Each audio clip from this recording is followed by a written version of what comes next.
ഇതാണ് എൻ്റെ miracle ഫ്രൂട്ടിൻ്റെ plant. Miracle fruit കഴിഞ്ഞ കൊല്ലം ഞാൻ വെച്ചതാണ്. അതിതാ നന്നായി പഴുത്ത് ഉണ്ടായി. അപ്പോൾ ഞാൻ ഇതിനെ ഒന്ന് നനയ്ക്കാമെന്ന് വെച്ചു.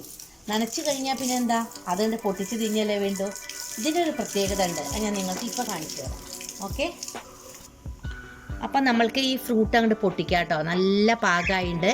ഇല്ലെങ്കിൽ കിളികളൊക്കെ തിന്നും, നമുക്ക് കിട്ടില്ല. കണ്ടോ, ഇതാണ് ഈ ഫ്രൂട്ട്.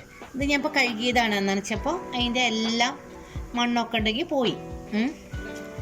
ഇതെങ്ങനെയാ വെച്ചാൽ, ഇത് തിന്ന് കഴിഞ്ഞിട്ട് നമ്മൾ ഇരുമ്പാമ്പുളിയോ നാരങ്ങയോ അല്ലെങ്കിൽ നമ്മളുടെ വീട്ടിലുള്ള പുളിയില്ലേ, ടാമറിൻ്റെ ആ പുളിയോ, എന്ത് പുളിയുള്ള സാധനം, മാങ്ങ, ജസ്റ്റ് നമ്മുടെ പച്ച മാങ്ങ, എന്ത് തിന്നാലും ഭയങ്കര മധുരമാവും. അപ്പം ഞാൻ ഇത് നിങ്ങൾക്ക് തിന്ന് കാണിക്കേ.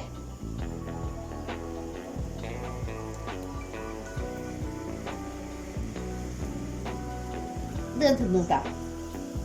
ഇനി ഈ നാരങ്ങ ഞാൻ ഒന്ന് തിന്ന് കാണിക്കാം. ഭയങ്കര മധുരമാണ്. എന്തായാലും എല്ലാവരും ചെടി വീട്ടിൽ വെക്കണേ.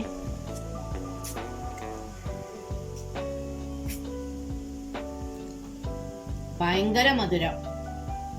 അതാണ് മിറക്കിൾ ഫ്രൂട്ട് എന്നുള്ളതിൻ്റെ ഒരു അർത്ഥം. അതിശയിപ്പിക്കണ ടേസ്റ്റാണ് ഇതിന്. എല്ലാവരും ഇതൊന്ന് വാങ്ങി വെച്ചോളൂ, പെട്ടെന്ന് കായ്ക്കും. കഴിഞ്ഞ കൊല്ലാണ് ഞാനിത് വാങ്ങി വെച്ചത്. പെട്ടെന്ന് കായ്ച്ചു. അധികം വലിപ്പം വെക്കില്ല, നമുക്ക് കട്ട് ചെയ്ത് കൊടുത്താൽ നിറയെ കായ വരും.